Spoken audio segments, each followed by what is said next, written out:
Recording in progress. Bien, estamos grabando porque vamos a dar inicio a la segunda actividad de este simposio, que es la actividad central, que es una conferencia titulada Modulaciones Literarias, Patagonia, Historieta y Relato, a cargo de Matías Sigot, Universidad Nacional del Comahue. Muchas gracias, Matías, por coparte con esta actividad y por querer participar.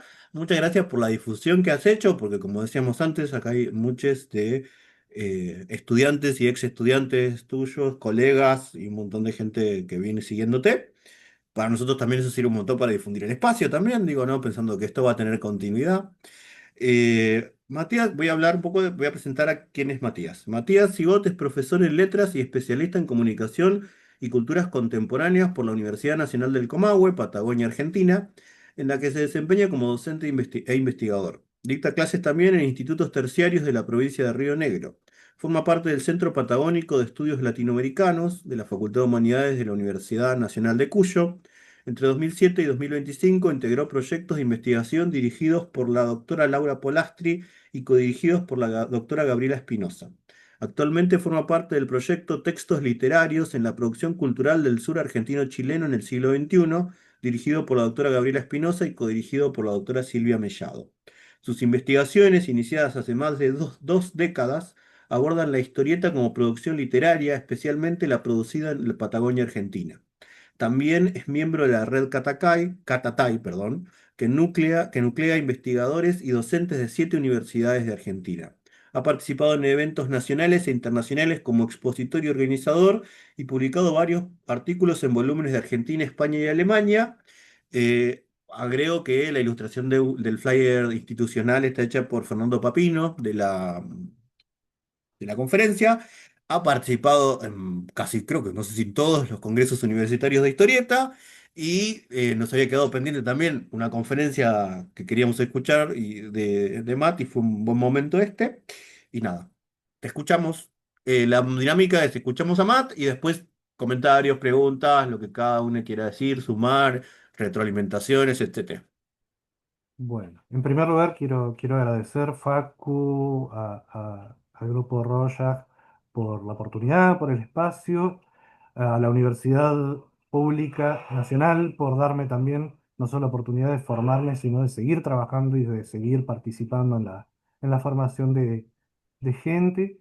Y quiero agradecer sobre todo mi familia que está ahí mirando y a mis estudiantes y ex estudiantes que están acá, que, repito, me pone muy contento y me llena de orgullo saber que siguen pensando que tengo algo para decir que vale la pena ser escuchado. Así que muchas gracias.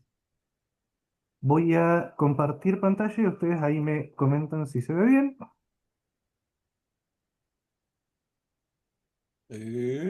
Sí, no, yo lo veo bien. Sí, sí. A ver, en el YouTube.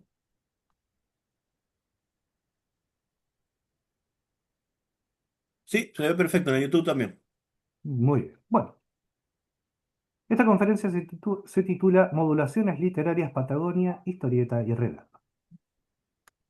Cuando los discursos se ocupan de estudiar y caracterizar la Patagonia, lo primero que aflora en el imaginario popular son los tópicos decimonónicos: el desierto, la frontera con el mundo civilizado, la barbarie, lo periférico, lo marginal, la terra ignota que se debe ir a poblar y o a explotar. Desde luego, poco se dice de la gente. El foco se pone en el paisaje, en la postal. Sin embargo, a veces necesitamos ampliar el panorama. En esta conferencia trataré de desarrollar algunas reflexiones y propuestas teóricas situadas, que son el fruto de una investigación individual de 2 décadas, sostenida asimismo por una serie de investigaciones y proyectos con mucha más trayectoria iniciados en la Universidad Nacional del Comahue por la doctora Laura Polastri en la década de 1980. La Patagonia, donde yo vivo, es una región conformada por 2 estados nacionales, Chile y Argentina, y está constituida por las regiones chilenas de Biobío, la Araucanía, los ríos, los lagos, Aysén, Magallanes y Antártica chilena, y las provincias argentinas de La Pampa, Neuquén, Río Negro, Chubut, Santa Cruz y Tierra del Fuego, Antártida e Islas del Atlántico Sur, más el partido de Patagones de la provincia de Buenos Aires. tiene una superficie de alrededor de 1.300.000 kilómetros cuadrados y la habitan algo más de 3 millones de habitantes. Ninguno de los dos estados incorporó sus territorios sino hasta fines del siglo XIX, por lo que originalmente, y bueno, hasta en la actualidad, se trata de un espacio pluriétnico habitado por los pueblos mapuche en su época, ¿no? Aoniken, Cahuéscar, Selknam, Jaush y Yaga. En la actualidad, los lazos comerciales, lingüísticos y sociales que dichos pueblos habían trazado siguen existiendo, desde luego actualizados y modificados por los propios procesos históricos desarrollados en cada espacio de la región, y atendiendo a los nuevos tránsitos, migraciones y procesos lingüísticos. Por ello, y sin perder de vista la heterogeneidad que surge de un territorio tan extenso, sigo la propuesta de Gabriela Espinosa, quien ha establecido la categoría de Área Cultural Sur, a fin de facilitar la realización de estudios unificados respecto de la literatura que se produce allí. Hablo de literatura concretamente porque uno de mis intereses desde el comienzo de mis investigaciones ha sido leer la historieta en tanto literatura, y no solo desde lo semiótico o como medio de comunicación. Desde luego no soy el primero ni el único que ha pensado en ello. Eh, lo había propuesto, por ejemplo, Oscar Mazota con la revista LD. Jorge Luis Borges la definió, según Francisco Ortega, como una literatura con imágenes. Y en esto coinciden otros autores reconocidos como Christopher Conway o David Vann, quienes hablan de literatura gráfica. El escritor y premio Alfaguara, Patricio Pron, por su parte, avanza en sostener que las historietas, y acá lo cito, configuran la auténtica literatura de vanguardia de estos tiempos. Fin de la cita. El doctor Charles Hatfield, que es el investigador y presidente de la Comic Studies Society, se refiere a la historieta explícitamente como literatura, e incluso Will Eisner, uno de los primeros historietistas en aportar reflexiones teóricas sobre la disciplina, la considera una forma literaria. Por otra parte, y aunque los premios y reconocimientos prestigiosos no son el único modo de legitimación que puede obtener un texto literario, sí es importante recordar que ha habido varias historietas distinguidas con galardones propiamente literarios. Watchmen, que recibió un premio Hugo en 1988, Maus, de Art Spiegelman, que ganó un Pulitzer en el 92, Marzo, libro 3, de Lewis Eileen Powell, el Premio Nacional del Libro de Estados Unidos en 2016. La misma condecoración le fue otorgada en 2023 a Una primera vez para todo, de Dan Santat. Sabrina, una obra de Nick Drnaso, fue nominada a un premio Booker, pero no lo ganó porque generó bastante controversia por parte de los medios ingleses, ya que no concebían que una historieta pudiese participar siquiera en las nominaciones.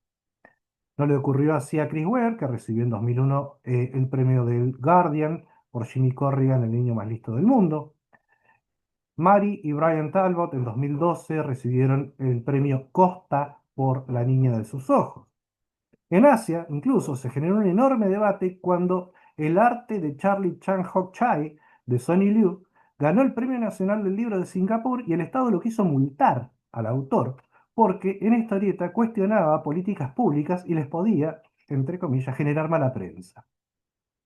Estos no son los únicos casos, desde luego, podríamos, por ejemplo, mencionar a Fan Home de Alison Bechdel o a New Kid de Jerry Craft, y hay otras muchas nominaciones y premiaciones de historietas y que no siempre están exentas de controversia.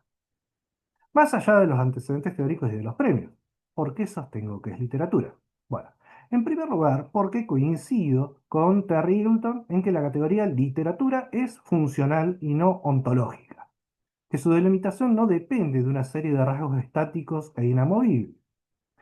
Independientemente del posicionamiento teórico e incluso del campo disciplinar, debemos reconocer que las historietas son manifestaciones artísticas susceptibles de ser leídas en sus dos lenguajes constitutivos, el icónico y el verbal, y que persiguen una respuesta estética. Debo aclarar que no considero que la literatura se manifieste exclusivamente a través del lenguaje verbal. Esto aplica en diferentes géneros. Podemos verlo, por ejemplo, en la distribución en la página. ¿Sí? Por ejemplo, las palabras y los espacios en blanco que configuran una lectura particular, como puede ser, por ejemplo, el caso de un caligrama, en el poema Una tirada de dados de Mallarmé, o en el microrrelato El fantasma de Guillermo Samperio. Aquí Si quieren más datos específicamente del fantasma, Pedro Bascuñán, uno de mis compañeros de investigación, ha hecho una revisión de toda la teoría de la fantástica a propósito de este microrrelato que es una maravilla. En segundo lugar, pienso que es literatura porque desde una perspectiva genérica entiendo la historieta como género literario, junto a la narrativa, la lírica, la dramática y la didáctico-ensayística, con sus propias particularidades y con su propia división en subgéneros. Una división que incorporaría viñetas humorísticas, tiras, historietas breves, comic books, minicómics, álbumes, novelas gráficas, webcomics. En esto tampoco me encuentro solo, ya que, por ejemplo, por buscar un antecedente tradicional, se refiere así el teórico Jorge Rivera en Panorama de la Historieta en Argentina. Entiendo también a partir de los acertos de Bakhtin y de Todorov que los géneros se componen de enunciados y que, si bien estos están intrínsecamente relacionados con el lenguaje, no son obligatoriamente verbales. En una historieta específicamente, los enunciados, como ya dije, manifestados icónica y verbalmente en simultáneo, se hacen presente a través de las convenciones de las viñetas, que están imperativamente allí, y por lo tanto más universales, y también de la convención de los globos de diálogos que, dependiendo de la obra, pueden reemplazarse por otra convención o desaparecer. Aquí debo aclarar que en una buena parte de los autores que he consultado para explorar el posicionamiento opuesto, es decir, que la historieta no es literatura, he hallado que confunden la noción de género con la de temática, e incluso con la descripción a un periodo estético, y repentinamente aplican esta categoría a elementos como lo fantástico, la ciencia ficción o incluso el realismo. Asimismo, me estoy centrando exclusivamente en las historietas producidas en Occidente, con lo que estoy omitiendo producciones como el manga japonés o el manhwa coreano, que tienen sus propios rasgos distintivos dentro de esta categoría amplia que denominamos historieta. Tampoco me centro en las diferencias que busquen encorsetar las historietas como categoría inamovible, sobre todo atendiendo a que los géneros, todos ellos, son dinámicos, son históricamente variables, y esto ya ha salido en la discusión previa, son amplios, inclusive en cuanto a lo que contienen. Pensemos, por ejemplo, que bajo la misma categoría novela tenemos a La Guerra y la Paz de Tolstoy, a Ulises de Joyce y a Rayuela de Cortázar. En una tercera instancia, respecto de por qué inscribo la historieta en la literatura. Se trata de un elemento de consenso en la crítica especializada, y es que la historieta es un género inherentemente narrativo, incluso si está conformada por una única viñeta. Esto permite establecer vinculaciones con otras formas literarias narrativas. Aquí deliberadamente voy a omitir la relación con la novela y toda la discusión que llevaba mucho tiempo respecto de la categoría novela gráfica. No porque esta discusión no exista, sino porque, bueno, en todo caso sería tema para otra conferencia diferente. Lo que sí deseo destacar, que también ha sido un tema de investigación sostenido por décadas en el equipo al que pertenezco, es la lectura de la historieta, del microrrelato, del libro objeto, entre otras formas, entre comillas, no canónicas, como una literatura menor, una categoría desarrollada por Deleuze y Guattari, quienes proponen tres rasgos fundamentales para mí. La primera es el coeficiente de coeficiente de desterritorialización. Es decir, la expresión que una minoría realiza dentro de una lengua mayor. En este caso, la lengua mayor viene dada por el establecimiento del canon literario y sobre todo por lo que la alta literatura, entre comillas, y destaco las comillas, establece como central, como prestigioso y por lo tanto lo que es digno de recibir atención crítica y estudios formales. Entonces la historieta aparece como marginal, entre comillas, por múltiples factores en simultáneo. Se la asocia con entretenimientos infantiles, supuestamente contribuye a una corrupción del buen gusto. Pertenece a la cultura de masas, que esto también a ciertos grupos le molesta. Y hasta han habido investigadores que imaginaron que pervertía las mentes de sus consumidores. Por ejemplo, en estos tempranos detractores encontramos a Ortega y Gasset en La rebelión de las masas, a Dwight MacDonald en Una teoría de la cultura de masas, o al ya recontraconocido Frederick Bertham en La selección del inocente. Estos que también Humberto Eco llama los apocalípticos. Al mismo tiempo me permito añadir dos capas adicionales a los conflictos derivados de esa lengua mayor en la que opera esta menor o desterritorializada. La primera es la dificultad que acarrea para un sector tradicionalista en los estudios formales el hecho de que la historieta esté constituida por dos lenguajes, uno verbal y uno icónico. O sea, no comparten el mismo código o el mismo alfabeto y sin embargo coexisten y conforman un texto. Más aún, si pensamos las onomatopeyas y sus representaciones gráficas, que son convencionales también en las historietas, podríamos pensarlo a partir de esta cita que rescaté de Deleuze y Guattari, dicen los autores. El sonido o la palabra que atraviesan esta nueva desterritorialización no son lenguaje comprensible, aunque se deriven de él, y no son tampoco una música o un canto organizado, aunque dan la impresión de serlo. Fin de la cita. Segunda instancia o segunda capa. En el área cultural sur no hay una única forma de expresión lingüística. Y si bien tanto la lengua oficial de Chile y de Argentina es el español, podemos encontrar obras compuestas en otras lenguas, como el galés, como el mapuzungún, como el alemán, entre otras. Y a veces en más de una lengua, con carácter bilingüe o políglota. Se interrogan los autores, cito, ¿cuántos viven hoy en una lengua que no es la suya? ¿Cuánta gente ya no sabe ni siquiera su lengua, o todavía no la conoce, y conoce mal la lengua mayor, que está obligada a usar? Problema de los inmigrantes, y sobre todo de sus hijos. Problema de las minorías. Problema de una literatura menor, pero también para todos nosotros. Fin de la cita.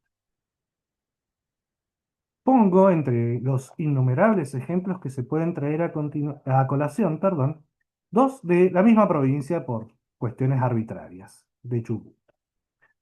El primer caso es el poema ganador del Stedford del año 2025 de la escritora Sarah Borda Green.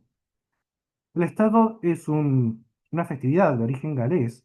Se comenzó a celebrar en 1176 en Cardigan, en Gales, en el que los poetas se reúnen anualmente para competir entre ellos, ya que al vencedor se le otorga un lugar en la mesa del príncipe, y esto les garantizaba bienestar. Cuando llegaron los galeses, en 1850, al Chubut, en Argentina, trajeron con ellos la festividad y hasta el día de hoy se sigue realizando. Desde el primer año en que se instalaron, empezaron a sostener esta festividad. Este poema se titula Viajes en respuesta a afirmaciones un tanto dudosas.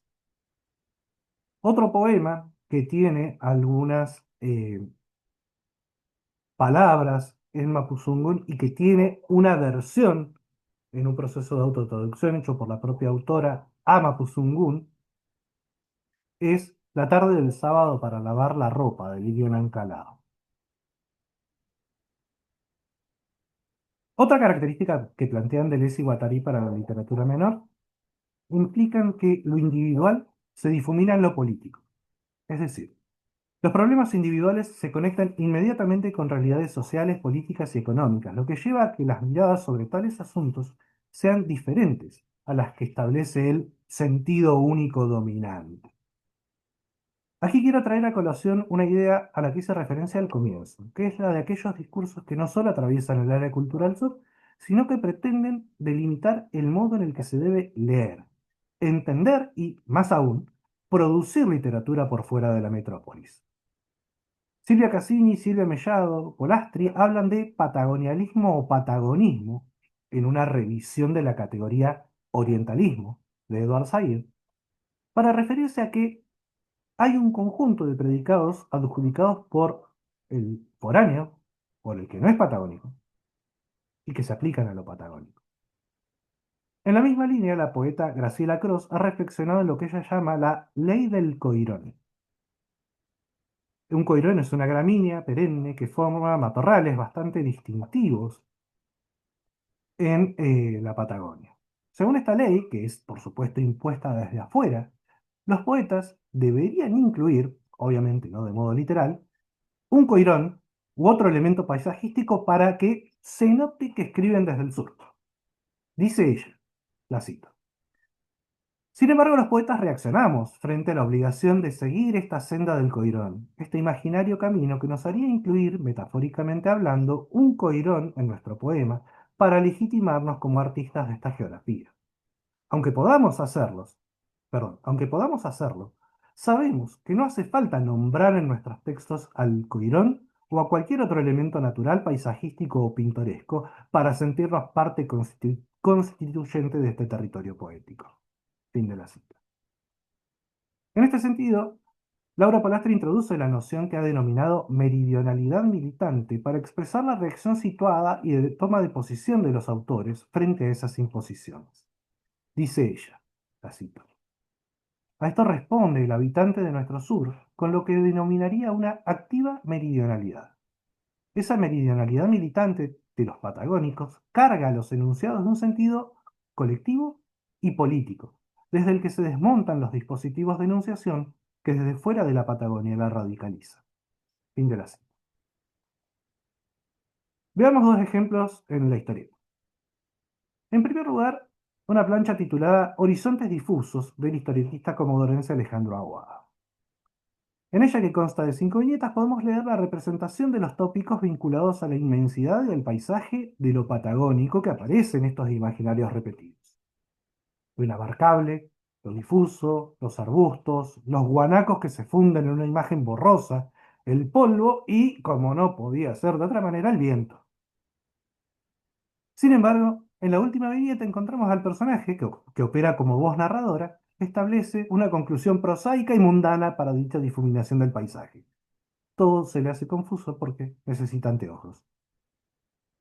Aquí encontramos una carga de ironía frente a lo que una primera lectura podría sugerir, respecto de aquellos elementos frecuentes en la representación patagónica. Hay una toma de posición frente a los discursos dominantes y un desmonte de los mismos en clave de humor.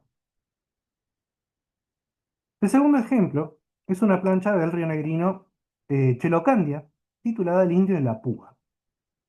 En este caso, con un mensaje en relación con la violencia que implica el avance colonialista o, entre comillas, civilizatorio en las poblaciones nativas. En la primera de las 7 viñetas que conforman la historieta se ve un cazador, mapuche, que persigue un ñandú. Inmediatamente se representa el gesto de sorpresa al ver que el animal ha quedado atrapado por el cuello en una alambrada. El hombre desciende de su caballo y desengancha al ñandú mientras queda observando el dispositivo que en la viñeta final, incrustada, la anteúltima, se representa en toda su capacidad dañina, una púa. Con esta obra, Candia inauguró una serie de obras que toman como referencia el alambre de púas como elemento simbólico significante. También lo vimos en la historieta que presenté al principio, de Aguas Patagónicas. Esto también lo tengo estudiado en otro artículo, si quieren luego lo puedo compartir. Y que además se vincula por estrategias cromáticas y compositivas con una obra que es paradigmática en la historieta argentina, y me refiero a la adaptación de Trillo y Brescia de La gallina degollada, el cuento de Horacio Quiroga. Aquí el refuerzo gráfico y simbólico para dicha violencia, como se puede observar en el ejemplo, consiste en la inclusión repentina del rojo en una historieta que, de acuerdo con los parámetros establecidos por la serie, y también de acuerdo a la tradición de la historieta realista o verosímil argentina, va en blanco y negro. Encuentro otra relación intertextual en el animal moribundo enredado en el alambre en un microrrelato, La oveja, del poeta y agente cultural Cristian Aliaga. Se los comparto. Atrapada por el cuello al alambre de púas, un mal movimiento la degollaría. La oveja desliza al milímetro su cabeza hasta quedar inmóvil, a la espera de una solución que escapa a sus propios movimientos. Su cabeza no piensa ni esboza cursos de acción. Apenas percibe el suave ardor de los alambres puntiagudos, mientras a unos metros del alambrado los vehículos atraviesan la soledad. Pasan sin verla, o ven apenas la imagen fugaz de una oveja que permanece muy cerca de la ruta, en una inmovilidad solo rota por gestos imperceptibles. Atrapada por el cuello al alambre de púas, oye la secuencia creciente y luego decreciente de los motores. Quieta se queda, y algo semejante al placer percibe cuando logra la quietud absoluta. Empieza a dolerle cuando se adormece, y así se despierta. y vuelven a nublarse sus ojos azules hasta que regresa el dolor que para ella no tiene nombre.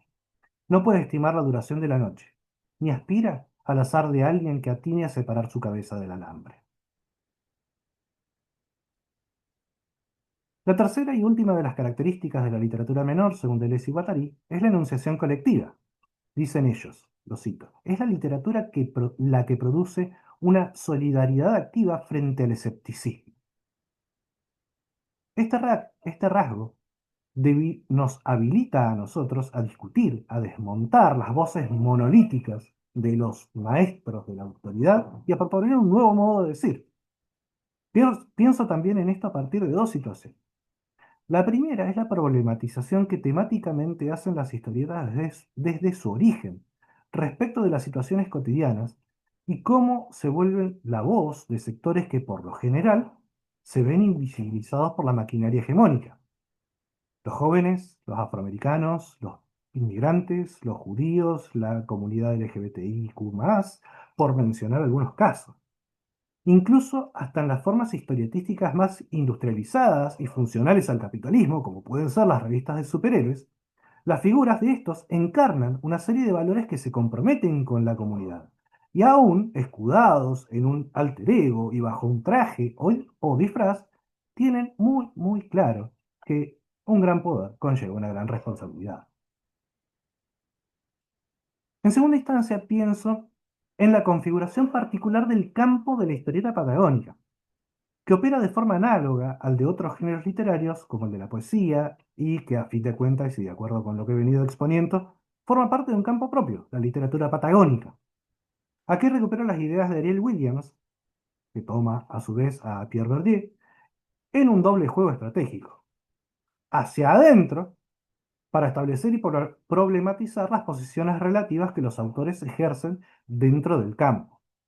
Y hacia afuera, a fin de recortar la literatura patagónica del campo de las, entre comillas, letras argentinas, que, dice él, lo cito, ignora nuestra literatura y la oculta bajo rótulos como literatura regional, provinciana, subalterna, etc. Y eso cuando se digna leerla. Fin de la cita. Para la primera de las aplicaciones, Williams menciona la configuración del capital simbólico del que tratan de apropiarse los autores, a fin de legitimar el propio campo. Esto incluye el reconocimiento de ciertos artistas a partir de los premios que han recibido por su inclusión en antologías y volúmenes, por su referenciación por parte de otros actores ya legitimados en el campo, por su actividad en tanto agentes culturales y como figuras de relegación. Me ocuparé de esto un poquito más adelante cuando veamos la génesis de la historieta patagónica como campo. En la segunda aplicación, hacia afuera del campo, Williams refuerza la idea de una enunciación colectiva que se distancia de los discursos impuestos por centros metropolitanos y por ello opera una toma de posición. Se superan las estéticas paisajístico-costumbristas y se trabaja sobre una literatura comprometida en términos políticos. Dicho de otro modo, se evidencia el rechazo a la ley del Coirón y se adopta esta meridionalidad militante de la que hablamos. Él plantea 5 razones que refuerzan la autonomía del campo. En primer lugar, el aislamiento relativo del campo literario argentino, entre comillas, aunque en realidad cabría denominarlo rioplatense o hasta porteño. Esto es obvio si tenemos en cuenta los circuitos de publicación, distribución, las sedes de las editoriales y hasta los premios y reconocimientos que se otorgan en el ámbito de las historietas. En segundo lugar, la tradición cultural e histórica que se reivindica, lo que evidencia una cierta especificidad sociocultural. Hay una búsqueda de lo propio, como por ejemplo la incorporación de los imaginarios nativos, de los pueblos aborígenes o personajes históricos de los espacios que los propios autores habitan. En tercera instancia, los propios circuitos de legitimación y consagración por su propio capital simbólico. El reconocimiento de un autor patagónico en el campo nacional, entre comillas, no necesariamente implica su prestigio en el campo local, aunque obviamente puede contribuir. Y, por otra parte, tampoco hace falta que un autor se consagre en Buenos Aires para ser relevante en la Patagonia. Por ejemplo, son los casos de Candia, de Aguado, que ya mencioné, y algunos más que también voy a mencionar más adelante. En cuarto lugar, las discusiones por la identidad, o sea, qué significa ser patagónico y cómo se observan las obras producidas. Y por último, una conciencia clara de quiénes son los pares dentro del campo y, en principio también, de quién es el público lector más o menos estándar.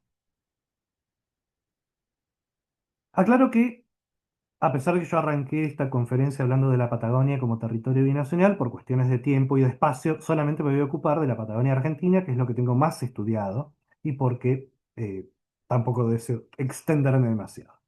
Así que por ahora vamos a dejar a Chile por fuera de la conferencia. A partir de mis investigaciones he establecido la génesis del campo historietístico patagónico como tal en la última década del siglo XX. Este punto refuerza el inciso propuesto como A, ya que varios investigadores coinciden en que a partir de 1992 se inició en la historieta argentina una crisis y hasta incluso el riesgo de desaparición del género, que se originó a partir de bueno, las políticas neoliberales, la inflación, y también se lo atribuyen a la televisión por cable, el interés por el manga y la animación japonesa, entre otros factores.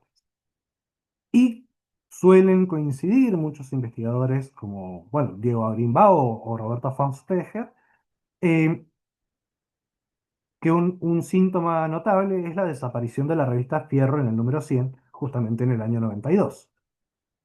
Sin embargo, en la Patagonia, Alejandro Aguado comenzó a publicar como editor responsable El espejo de los dibujantes del sur en 1993, que empezó como un suplemento semanal del diario Crónica de Comodoro Rivadavia.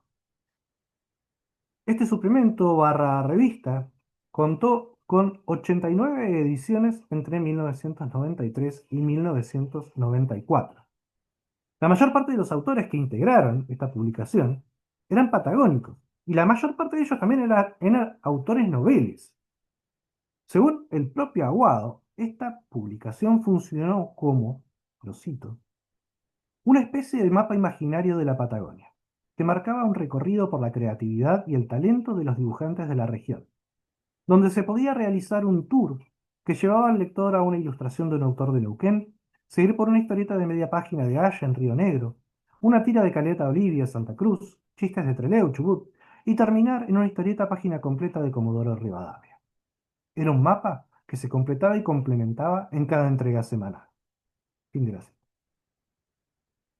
Tomo esta revista de historietas como gesto fundacional en relación con el campo por tres razones. En primer lugar, por la calidad de publicación colectiva y situada. En segundo lugar, por su carácter pionero en cuanto a las revistas patagónicas, ya que, si bien no se trató de la primera revista de historietas patagónicas, sí fue la primera en presentarse con un formato antológico, análogo al de Fierro, que justo había desaparecido.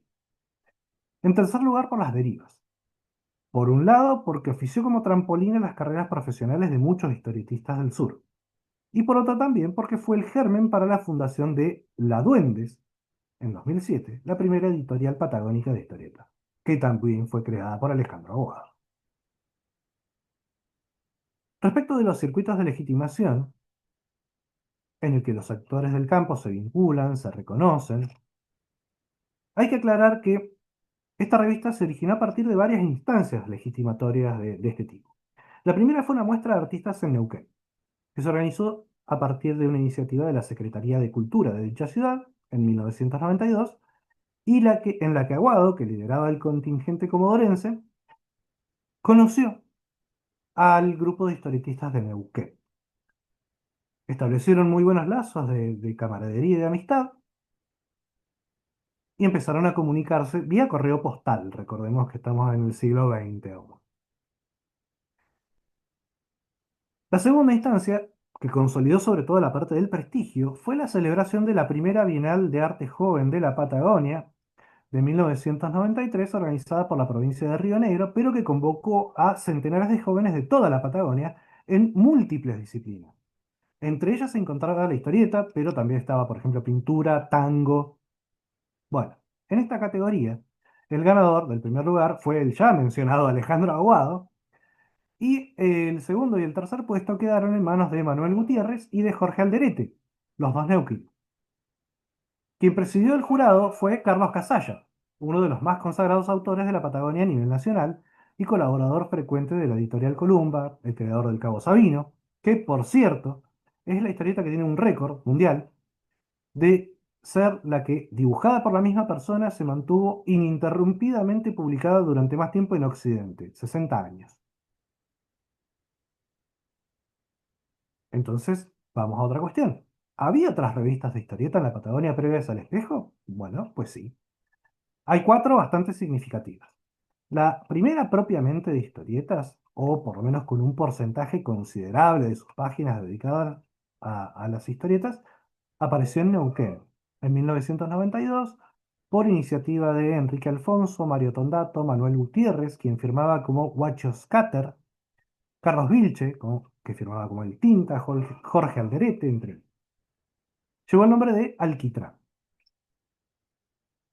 Tuvo 5 números, con múltiples participaciones en sus páginas, tanto de autores noveles como de figuras consagradas en la literatura, como en el caso de Maki Corbalán, una poeta muy importante de Neuquén. Y también incluían otras formas literarias, no solo historietas. Ellos habían incluso creado un género o un subgénero al que denominaron cuentorietas, que eran fusiones entre cuento e historieta. La elaboración era artesanal, casi un fanzine, y recién en el cuarto número recibieron financiación por la Secretaría de Cultura de Neuquén. Su eslogan era Tinta Densa Neuquina, una idea de Mario Tondato, ya que además que de tener una estética contestataria, de referir también al petróleo, que es uno de los principales motores económicos del Neuquén, ellos imprimían las portadas con pintura asfáltica, lo que hacía que quienes tomaban la revista se manchasen los dedos con esta pintura. La búsqueda de lo propio, de la escritura situada, de la militancia desde el sur, de la necesidad de superar los prejuicios y las imposiciones metropolitanas se hizo notar desde un principio. Eso es otro indicio de la autonomía del campo. En una nota para el diario La Mañana del Sur, en el año 93, el entrevistador les pregunta a los realizadores de Alquitrán cómo se traduce lo regional en la revista. Y ellos responden, lo cito, de alguna manera en que los autores son de aquí. Y los personajes que se crean, que protagonizan las historias, también son de aquí. El tema patagónico no pasa solamente por hacer historias del Pehuen o de la mitología. Nosotros somos muchas cosas a la vez. Primero por ser argentinos y luego por vivir en la Patagonia. Hay que perderle el miedo a esa historia de que si uno es de acá debe crear solo temas regionales a la manera de Gregorio Álvarez. Fin de la cita. En cuanto a trascendencia, la revista fue un disparador para algunos de ellos, que se volvieron profesionales en las historietas. Manuel Gutiérrez, Watch Scatter, consiguió trabajo en Marvel, por ejemplo, como dibujante de Daredevil o dibujante de Punisher. Jorge Alderete siguió haciendo proyectos, se trasladó a México, se volcó incluso un poco más a la ilustración, al diseño gráfico, pero siguió trabajando en historietas.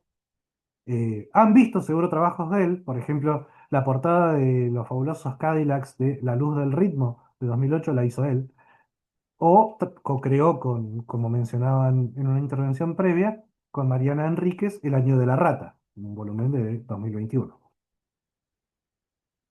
Otra revista importante fue El Sistema, que fue concebida, diagramada, eh, distribuida por quien se transformaría con el tiempo en uno de los gestores culturales y agentes relegadores más importantes de la Patagonia Norte. Me refiero a Chelo Candia.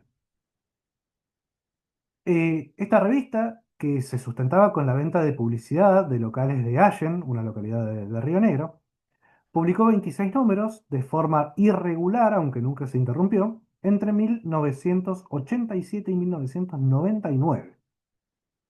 La categoría correspondió a hacer un fanzine, se hacía en fotocopias, a veces sacadas medio ilegalmente, para abaratar costos. Desarrolló básicamente tres grandes variantes en lo temático: históricos, propios del pasado más o menos reciente de la localidad. De hecho, Allen es una localidad joven, tiene poquito más de 100 años. Eh, Luego, cuestiones de actualidad del momento en que se publicaba la revista, sobre todo relativos a las problemáticas locales. Y, en tercera instancia, historietas, todas ellas realizadas por Candia. A pesar de ser anterior cronológicamente al Alquitrán, no tiene el privilegio de ser, entre comillas, la primera revista de historietas patagónicas, Igual no estoy, digo, hago esta aclaración, tampoco no estoy enarbolando ninguna bandera de que por ser primero sea mejor necesariamente. Eh, el contenido mayoritario no era de historietas y de acuerdo con los volúmenes que pude analizar, que no son todos, debo decirlo también, porque conseguir este material es casi imposible, que quedan circulando poquísimos ejemplares. Las historietas que aparecen consignadas en los volúmenes están entre un 20 y un 40% del contenido total.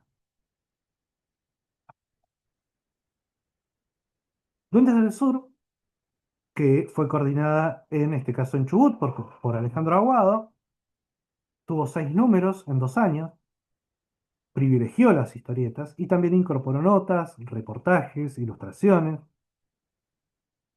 Esta revista fue un antecedente notorio para varias iniciativas posteriores. La que ya mencioné, del espejo de los dibujantes del sur, este gesto fundacional y colectivo, y también esta editorial patagónica llamada La Duende.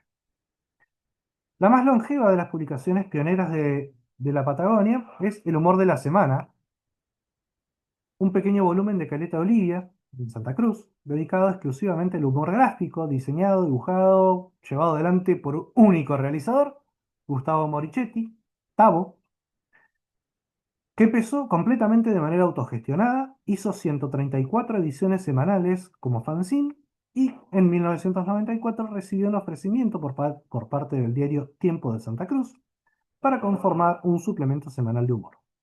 Tavo mantuvo el nombre, mantuvo la idea, obviamente se mejoró la edición, el formato de publicación, y publicó hasta 2008 777 números del humor de la semana, en formato suplemento. El autor no se retiró después de finalizar el proyecto, sino que continuó realizando publicaciones de humor gráfico, sobre todo en plataformas digitales y en especial a través de Facebook.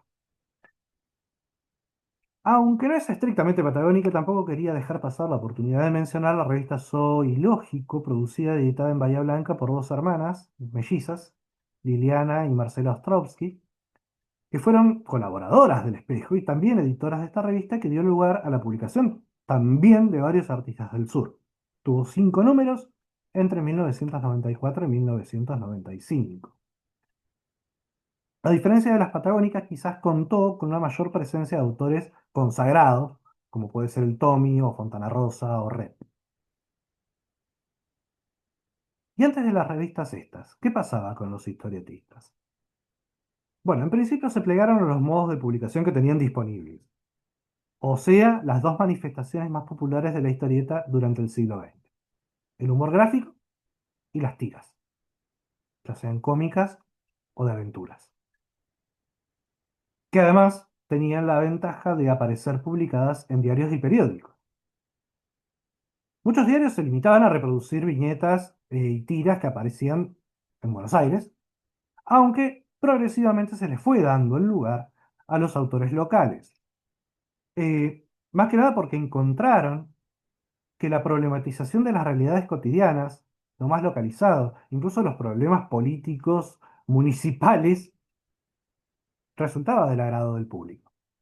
Y así empezaron a profesionalizarse autores como Horacio Marras, en Gaiman, en los diarios El Chubut y Jornada, Eduardo Ferma, que es un pampeano, muy vinculado también a otros autores como por ejemplo el poeta Juan Carlos Trías Ortiz. Él publicó en La Capital, en La Reforma, en Primera Hora, en La Opinión de Trenquelauquen. Pelayo, Osvaldo Mosconi, que en Comodoro creó a los personajes de Agapito y Pulga. Miguel Brascó, que se crió en Puerto Santa Cruz, un pueblito muy pequeño de la provincia de Santa Cruz, aunque él, bueno, no se quedó allí, sino que se trasladó, vivió en España, también vivió en Buenos Aires, y él publicaba, por ejemplo, en Tía Vicenta, y fue amigo personal de Quino. Otro tópico que también sería para objeto para una conferencia individual sería el de la identidad patagónica, si es que existe tal cosa. Como ya dije, hay una toma de posición por parte de los autores que habitan el sur. Sin embargo, dista mucho de ser unívoca, de ser homogénea, y está más vinculada a la mencionada militancia desde el sur y a un reconocimiento del espacio vivido y tomo esta categoría de espacio dividido en términos de Henri Lefebvre, eh, sobre todo a través del posicionamiento irónico y de discusión con los discursos metropolitanos. Para ilustrar el punto, les comparto un microrrelato del escritor chileno Pedro Guillermo Jara, Brújula, y un poema de Graciela Cross del volumen Libro de Book, y luego una historieta también de Alejandro Aguado. Brújula.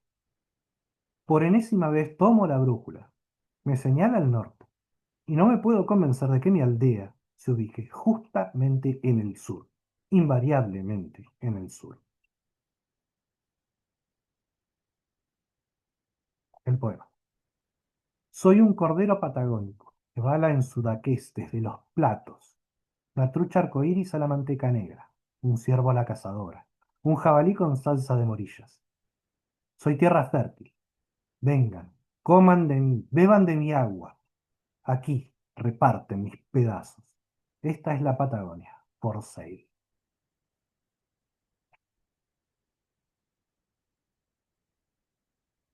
En la plancha esta de Alejandro Aguado, que apareció originalmente en el número 49 de una revista llamada Noche Polar, en el año 2012, se nos presenta un narrador omnisciente en las cartelas que va resumiendo a grandes rasgos algunos aspectos de la historia de la Patagonia. Aparecen algunos hitos como la mal llamada conquista del desierto, la guerra de las Malvinas, las huelgas obreras de Santa Cruz en la década de los 20, entre otras. Todo ello sostiene el narrador que se funde con la figura de Aguado, que permitió la conformación de la identidad patagónica, pero no por unicidad, sino a través de la diferencia. O sea, no existe el sujeto patagónico por antonomasia, que aúne en sí una serie de características en concreto. Existe en todo caso un sujeto que la habita, que la vive, con la conciencia de escribir en y desde la Patagonia. Para el cierre de esta presentación quisiera mencionar que me han quedado por fuera muchos temas que también integran mis investigaciones. Por ejemplo, las vinculaciones entre historieta y microrrelato, géneros ambos considerados menores y que alcanzaron el apogeo durante el siglo XX. O, por ejemplo, las puntualizaciones en las obras de algunos autores que llevo estudiados más en profundidad, como el caso de Candia, de Aguado, de Jorge Carrión, que está aquí presente, de Omar Erceg, lo que tiene que ver con el sur chileno también, del que no he dicho prácticamente nada. Pero no quería dejar pasar y deseaba compartir con ustedes, ya para cerrar, una pequeña muestra de autores del área cultural sur. No hay en la presentación que voy a hacer a continuación ningún criterio de jerarquización, no hay juicios de valor añadidos, solamente el único criterio que utilicé para que aparezcan algunos antes y otros después fue acomodar el texto en los epígrafes para que se pudiera leer en las diapositivas, nada más. Así que voy a ir aquí presentándoles y pasando muy rápidamente para que vean. Desde luego, otra cuestión, perdón, es que yo he venido consignando cada vez que voy encontrando un autor que tiene esta inscripción como historietista patagónico, lo voy añadiendo a una pequeña base de datos que sigue en construcción. Y bueno, ya tengo un centenar consignados, más de un centenar. Esto cuando me preguntaron, por ejemplo, a Jorge de mí nos preguntó Eduardo Rizzo en una Crack Bang Boom, che, pero en el sur hacen historietas. Bueno, así que tenemos algunos de estos autores. Recomendación, El Ojo Blindado de Manuel Gutiérrez de Watch Scatter. Se canceló el tercer número, pero me parece que está buenísimo lo que llegó a ser. Recomendadísima también, bueno, por supuesto, El Cabo Sabino. Poe del Chelo Candia me parece una de las obras más potentes que tiene. Tiene varios textos igual. Rigor Mortis, Eduardo de la Mesa 3, Viajeros, algunos libros de poesía también. Él organiza incluso certámenes binacionales de poetas. Aquí tenemos más. Y de Jorge Carrión les estuve hablando en el Q un poquito. Eh, tenemos también, por ejemplo, de La Pampa a Caos, que integró el colectivo HB. Fue bastante potente en publicaciones pampeanas. Tenemos, creo que estaba también aquí en el Zoom, Cristian Carrasco. tremendísimo poeta de residente en Neuquén, que se dedica también a los guiones de historietas. Probablemente le suene Sergio Mulco, que dibujó varias cosas, Nippur, trabajó en un montón de publicaciones ya emblemáticas, Fer Gris, Ciro Luna. Fernando Papino, que también les estuve hablando. Fede Rodríguez, también un escritor y guionista para mí de altísimo nivel. Eh, Hernán Molina, muy potente como gestor cultural. Él empezó su carrera como historietista en La Pampa, ahora está en Bolsón y fundó un colectivo de historietas en La Pampa, otro colectivo de historietistas en Bolsón, alguien que le mete mucha garra a las historietas. Omar El C, que suele trabajar con Fede Rodríguez, que ya mencioné, también un autor que me parece tremendo. Eh, bueno, Serafín, que tiene eh, hizo la parte gráfica de los volúmenes que no son completamente de historietas, pero tienen una buena parte, que hizo los guiones del Indio Solari. A mí no me gustaron nada, pero sé que hay gente ricotera que lo va a disfrutar. Yo no soy ricotero, así que no entendí la mitad de las cosas. Eh, con Sorosa, que es de Cinco Saltos, Cráneo, Agustín Graham Nakamura. También otro historietista muy potente del Bolsón, ahora vive en San Pablo, ahora se volcó más a la animación. Sin embargo, un autor súper importante porque él dibuja manga, o dibuja manga argentino si querés. Y es más, él ganó una beca en Japón, se la ganó a los japoneses, por parte él estudió japonés con su mamá, por parte de la influencia de su mamá. Aprendió japonés desde muy pequeño y le pudo ganar una beca a los japoneses en Japón para estudiar manga. Así que la aprovechó al máximo. Mariano Antonelli, bueno, Sanju también muy conocido. eh, Rox, que tiene mal de humores.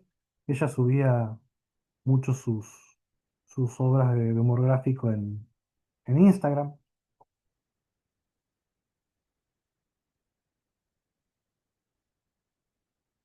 Así que, bueno, repito, los autores que aparecen aquí no son ni todos los que hay, ni los mejores, ni mucho menos.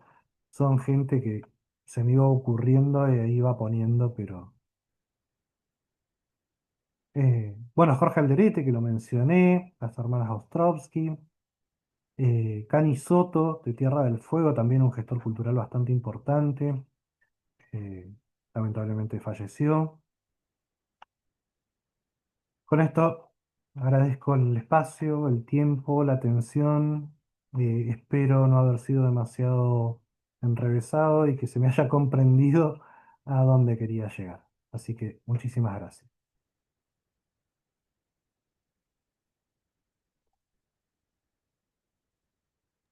Gracias, Matt, se reentendió, estuvo muy bueno.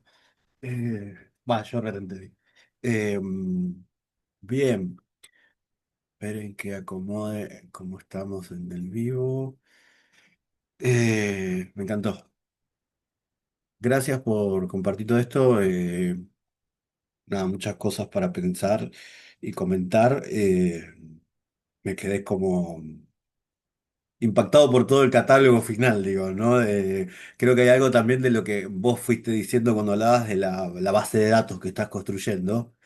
Eh, que ahí hay algo cuantitativo que demuestra, que impacta respecto a eso que también decías del borramiento en visibilización, ¿no? Porque no son cinco, digo, ¿no? Y no es hace 5 años, digo, tampoco. Me parece que eso es muy evidente en lo que hacías. Bueno, yo tengo algunas preguntas y comentarios, pero no sé si alguien quiere decir algo, sumar algo. Es momento para... Tenemos tiempo, estamos bien. Gracias, Matt, por favor, por compartir todo esto. Eh, ¿Alguien quiere comenzar o comienzo yo? ¿Estamos bien? Dale vos, dale vos. Bueno, yo pensaba como patagónico, además, que me olvido a veces que soy Ujú. patagónico, Qué interesante ahí esto de la identidad patagónica, pero también esa identidad como algo que se construye y que al mismo tiempo va mutando, digo, ¿no? Porque veía ahí toda la cantidad de datos, de autores literarios y historietísticos que vos ibas sumando. Intentaba pensar si el criterio era solo nacer y vivir o ir. Y en la Patagonia está eso de la circulación, de que no sos de ahí. Digo, yo soy hijo de porteños que se fueron, se quedaron y terminé volviendo y ahora vivo en La Plata, pero nunca deja de estar tampoco la identidad patagónica al mismo tiempo, digo. Claro, acá en Patagonia hay una cuestión que es bastante interesante porque están los Nick y los Vic. Exacto. O sea, Yo los soy, Nick, que son los nacidos y criados, y los Vic, que son los venidos y quedados. claro. Y, Yo, a mí una vez me dijeron, vos sos Nick, y yo dije, ¿qué? Y ahí me explicaron, ¿viste? y que además otra cosa que es curiosa también, es que la Patagonia también es una toma de posición frente al resto del mundo. O sea, si vos le decís a alguien en cualquier otro lugar del planeta, yo soy de Río Negro. Y no sé, van a pensar que venís que yo, de Brasil, no sé. Pero si uno decís, soy de la Patagonia, listo. Ya inmediatamente se ubican en el planiferio. Tal cual. Y por otro lado, también es una toma de posición, digamos, quizás lo podríamos pensar como una especie de esencialismo estratégico. Sí. eh, de decir, bueno, soy patagónico. El tema es que si vos acá, ya en la Patagonia, por ejemplo, charlas con alguien, y muy probablemente no te diga soy patagónico. Yo me considero patagónico, pero lamentablemente porque eh, ahora sí ahora resido en General Roca, Fique Menuco, pero me pasé toda mi infancia dando vueltas por la Patagonia. Mi papá, como empleado de un banco, tuvo varios lugares a los que lo fueron trasladando. Entonces yo me fui moviendo por toda la Patagonia, pasé tiempo en distintos lugares, 2 años acá, 3 años acá. Entonces, eso también genera una identidad en la que te sentís parte de algo quizás un poco más amplio. Y si vos le preguntás a la gente de acá, muy probablemente te digan el gentilicio, pero de la ciudad donde vive. No te va a decir soy patagónico, te va a decir soy barilochense, soy comodorense, soy Sí, neuquino. sí, sí, te entiendo. Digo, yo nací en Puerto Madre, viví en Trelew y viví en Esquel, así que nunca pude decir el gentilicio de la ciudad, así que digo, soy chubutense, ¿viste? Eh, Claro. pero hay algo de eso. Ahora, al mismo tiempo es reinteresante porque el criterio se modifica. El criterio no es fijo tampoco. Digo, ahí había autores que nacieron y no viven ahora, pero estarían también. Digo, me parece que hay Ujú. algo interesante para pensar también, porque complejizan la misma categoría de definición de o historieta o literatura argentina, digo, ¿no? Eh, a mí me parece súper potente de toda la propuesta. Eh, Digo que incluso a veces hay una conciencia de esa identidad y otras veces quizás ni siquiera existe, pero está ahí también, ¿no? Digo, Sí. eh, no, no quiero ser autorreferencial, pero yo escribo y de golpe alguien una vez me dijo, che, pero lo tuyo es escritura de la Patagonia. Y yo digo, pero si yo no escribo en la Patagonia. Y claro, de golpe había algo del desierto y un montón de cosas que yo ni las pensé, pero que tienen que ver algo de esa identidad cultural dando vueltas, ¿no? Eh, bueno, ahora Sí. el comentario que... Fíjate por ahí, digo, por poner otro caso, pues ya que dejé afuera a Chile en la conferencia, pero lo puedo traer quizás ahora en las respuestas. Pensaba, por ejemplo, el caso de un muchacho que capaz le suene, Amancay Nahuelpan. Vos, si te metes en internet y lo buscas, Amancay Nahuelpan, el tipo te sale como nacido en Vancouver, Canadá. Y no hay nombre más mapu que Claro, Amancay Nahuelpan. sí, sí, Ahora, ¿por qué nació en Canadá? Porque los papás fueron perseguidos políticos del pinochetismo. claro, O sea, nacer en Canadá fue un accidente. El claro, tipo ahora vive en Villarrica. O sea, claro, vive en el sur de Chile. Trabaja para DC. O sea, el tema es que hay una toma de posición que el tipo, incluso cuando vivía en Canadá, él se presentaba como del sur chileno. claro. Y Sí, sí, sí, es algo... entonces hay una cuestión ahí que te interpela independientemente de donde hayas nacido. Quizás Mm, tiene que ver con una serie de elecciones, que incluso hasta de dónde vivas, porque por ahí mm, vos te podés mudar a, qué sé yo. Me pasó de hablar con Agustín Graham Nakamura, el tipo está viviendo en San Pablo, en Brasil, y él dice, yo soy patagónico. Claro, Está en Brasil. sí, sí, lo entiendo y lo comprendo.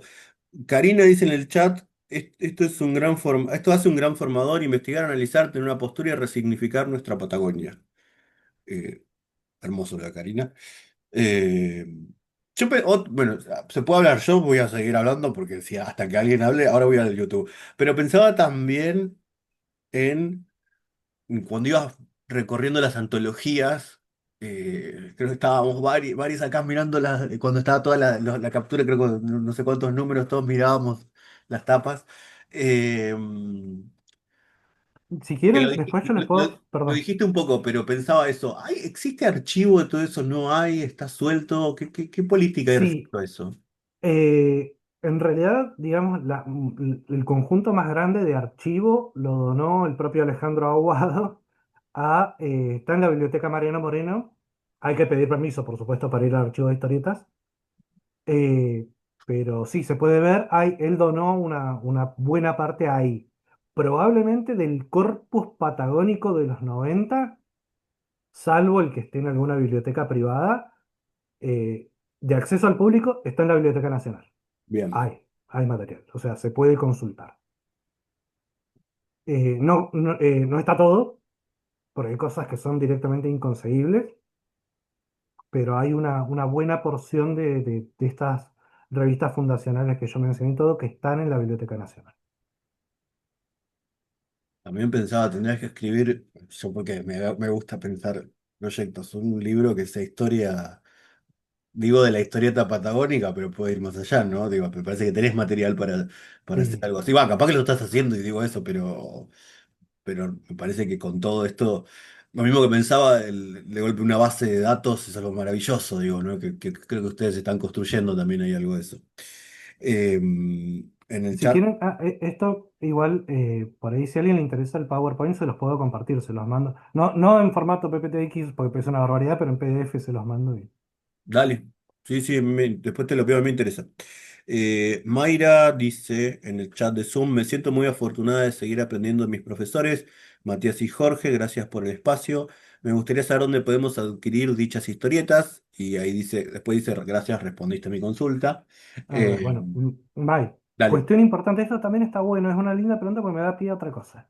El trabajo de campo.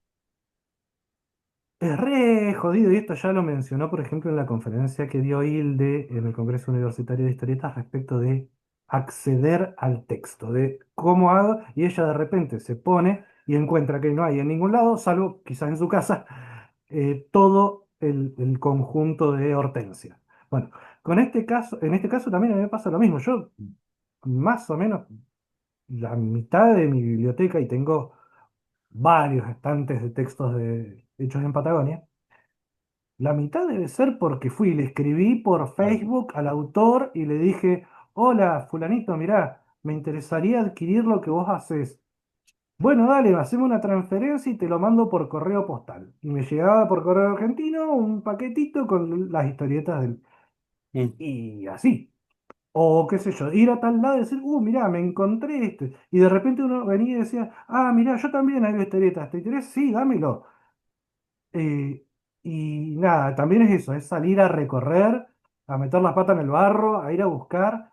eh, a diferencia de quizás lo que puede llegar a pasar con otros eh, tipos de objetos de estudio. Qué sé yo, si yo quiero estudiar la fierro, me cago de risa, pues está todo en el archivo histórico de historietas de Argentina, en el archivo histórico de revistas argentinas, está digitalizado. O sea que ahí no tengo mayores problemas.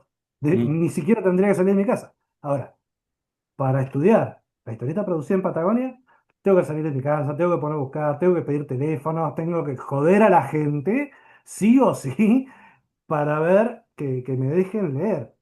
La otra, los circuitos de legitimación. Me quedé pensando, pero me voy a salir de cámara un momento para buscar algo que tengo acá dale, por atrás de la favor. mesa. Aquí. Pensaba en otra publicación, no es de historieta esto, Salvaje Sur. Esto lo edita Matías Castro Sailices en San Martín de los Andes. Es una revista pulp que tiene cuentos o relatos, narraciones breves.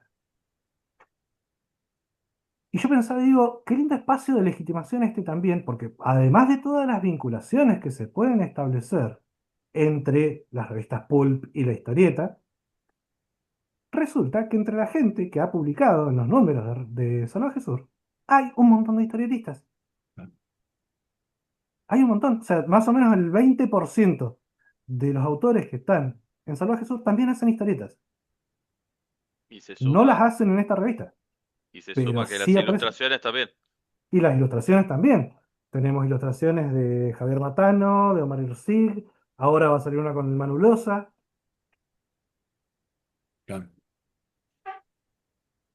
Eh, ¿Alguien quién tiene alguna pregunta más? ¿Algo más que un comentario? Aquí en el YouTube tenemos comentarios elogiosos y ahora ahí hay, a ver, Luis Medina, no, Lute Medina, perdón, le cambié el nombre. Investigar lo regional siempre implica construir cartografías, además que en el campo de la historieta uno se va a encontrar siempre con la producción autogestiva. Ni hablar, ¿no? Total, total. Em, Además, bueno, eso también me llevó a pensar dos cosas. Primero, Salvaje Sur, si les interesa, en Instagram pueden ir a buscar Salvaje Sur, les va a salir, ahí se pueden comunicar directamente con el editor y le pueden encargar que les mande y se las manda. bien, anoté. Y por otro lado, el tema de la cartografía, que me parece fundamental. Yo estuve trabajando en una categoría teórica, que es la cartografía humana. Empecé a revisar historietas, sobre todo lo empecé a pensar a partir de un volumen hecho en Tierra del Fuego, que se llama El origen del viento, donde, primero, los autores presentan este volumen de historietas como si fuese la recopilación, ficcional desde luego, de un autor que no existe, lo llaman Rosario Rangel, que era un pastor de ovejas poeta e historietista. Y obviamente una construcción así bastante exagerada. Pero el caso es que supuestamente, además, el tipo se juntaba con otros paisanos, pero todos los otros eran analfabetos. Cuando muere, un joven periodista, que es como un alter ego del que hace los guiones de Fede Rodríguez, eh, se roba los papeles y los publican después ahí en este volumen, como si fuese un recopilatorio de las obras de Rosario Arranque. Y ahí tenemos cuentos, tenemos historietas, tenemos todo. Y el tema es que yo me puse a pensar justamente en esto que decía de la representación del paisaje, de la meridionalidad, y no me lo encontré. Pero lo que sí me encontré fue que habla de gente. Entonces, cuando de repente me empieza a describir cómo a fulano de tal se le mete en el imaginario Alexander McLennan, el chancho colorado, que fue un genocida tremendo, y la gente encima dice, sí, pero tengo una calle que se llama McLennan acá, en Río Grande. Eh, y de repente el personaje que se lo cuestiona, o en otra que por ejemplo, o el personaje protagonista es McLennan, me está hablando de Tierra del Fuego sin que en ningún momento aparezca mencionado estoy parado en Tierra del Fuego. Claro, Que es lo mismo que esto que decía Borges, o sea, si uno lee el Corán no aparece un camello por ningún lado. claro, sí, sí, entiendo. Bien. Eh, En el YouTube, Noelia Soriano dice: Felicito este espacio a los expositores y en particular a Matt Sigot y por su investigación. Un beso Eh, para Noé, compañera de investigación también de aquí del Comahue. sí, sí, hemos construido un espacio, este primer simposio, totalmente situado en el sur, digo, más allá de que ahora estemos, de que nosotros, algunos estemos en La Plata, aquí es. El público se nota. Pachi también agradece por la información, es excelente. Con Pachi nos encantaron algunos datos ahí en el WhatsApp, comentábamos del detalle de cuando mencionaste una de las revistas que había publicado Maki Corbalán, por ejemplo, digo, ¿no? Pensando en referencias también para las disidencias sexuales a veces. Ujú, Eh, total. no sé si alguien quiere preguntar algo más, comentar algo más. Yo te haría una pregunta, pero de pregunta estúpida. Dale, pero Llegar dale, a dale. ser. Pensando en todo ese corpus maravilloso, que es algo que a mí me interesa. No, es como muy, muy tonta la pregunta. Pero has visto es un montón, ¿no? Pero en todo el recorrido ese, una producción LGBT patagónica. Sí. ¿sí? De todas Sí. esas, Por ejemplo, a ver, mirando acá. ¿se ve? La tenía por acá, como muestra, digo, no es la Sí, única sí, sí. cuestión que hay, pero sí hay.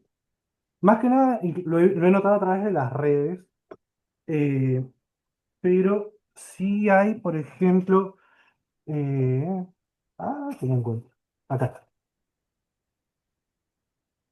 Si vieran mi mesa, ustedes les agarrarían un patatús, porque hay más o menos, no sé, 150 libros arriba de la mesa.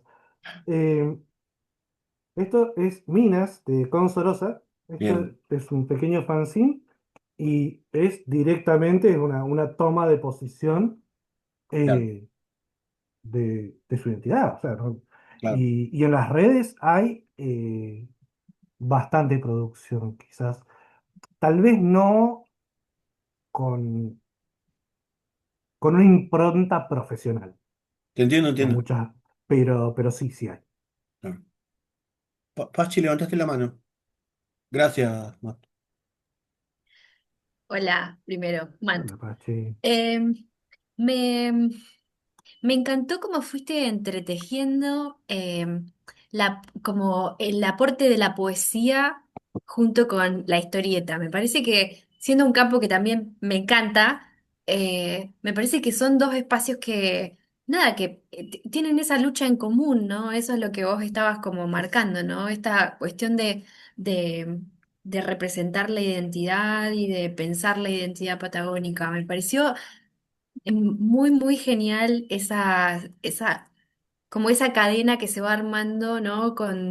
En ese compartir las luchas. Me pareció muy hermoso que traigas esos poemas. Bien. Muchas gracias. No, gracias a vos.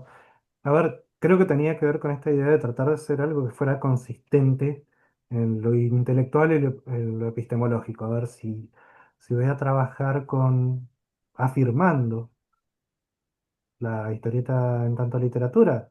Voy a dejar afuera otras formas literarias, otras manifestaciones como la poesía, como el microdrama, y no tendría sentido desde mi posición.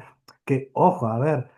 Quiero hacer esta aclaración porque no es que yo acabo de bajar cual Moisés del Sinaí con las tablas de la historieta a establecer cuáles son las nuevas leyes, ¿no? Es mi punto de vista y es más, invito a cualquiera a discutir. Por favor, discútanme también, porque de las discusiones es donde uno se nutre. Si todo el mundo dice, sí, sí, sí, tenés razón, ya está. Bueno, Eh, Sumo algunas cosas de YouTube que están apareciendo ahora. Iris Jiménez dice literatura argentina de autores de la Patagonia. Me gusta insistir, ¿no? Como rótulo, creo que pues lo pone entre comillas. También Iris dice, felicitaciones Matías por el desarrollo y por citar pensamientos y conceptos que intentamos trabajar continuamente en nuestras propuestas de formación. Creo que la sigla es el PLRN, es Plan de Lectura de Río Negro, ¿no? sí, Sí. Iris, por las dudas, ella coordina el Plan Provincial de Lecturas de Río Negro. Que ella. Hemos estado trabajando en conjunto, es una gestora cultural muy potente y también Ok. le tenemos que agradecer un poco de difusión que ella también le puso onda, le gustó la propuesta, así que gracias Iris. Bueno, también decía eso, que vos participás en ese plan de lectura, ¿no? Jorge Sigot dice, lo que el árbol tiene de florido, vive de lo que tiene sepultado. Genio apasionado, te amamos. Ahí la familia Sigot, bancamos. Y Isur Editorial dice, felicitaciones a todos por el simposio y por distinguir a literatura patagónica. No, gracias a ustedes quienes están aquí comentando y participando. Digo, esto no sería posible si no estuviera Matt, si no estuvieran quienes, Hilde, Ale, Bruno, Jorge, los que estuvieron antes, el grupo Rorschach y todos quienes están participando como asistentes, que muchos vienen decimos, por la convocatoria de Matt y muchos son también participantes del CUS, digo, ¿no? Veo de vuelta a Pato, a Celia, etcétera, digo, ¿no? Y no sé si alguien tiene alguna consulta, pregunta más. Eh, yo iba a decir algo, pero olvidé la edad. Eh, ¿Algo más que Dos decir? comentarios, pobre man, no es pregunta. Ale, sí, Eh, Primero, bueno, la magia que se genera siempre en estos espacios. y me parece que aparte lo de la poesía que me pareció genial, eh, me- digo, la categoría teórica usada posta para algo que sirva y la preocupación que tenemos todo el tiempo de definir y digo que también es legitimar el campo. Ya lo hemos charlado en el CUN, ¿no? O sea, esa preocupación, pero lo que más logra, que a mí me da muchas ganas de llorar, es que puede verdaderamente unir una prolijidad teórica y conceptual increíble y ponerle poesía y decir, bueno, para mí esto es hacer ciencia y si no, vayan a otro lado. Entonces, mm, yo creo que también cuando Facu abrió hoy, esta sensación eh, de ahogamiento, yo creo que la poesía estos últimos 2 años y medio viene siendo como un espacio donde uno sale a tomar aire y juntarnos en el lugar donde uno toma aire.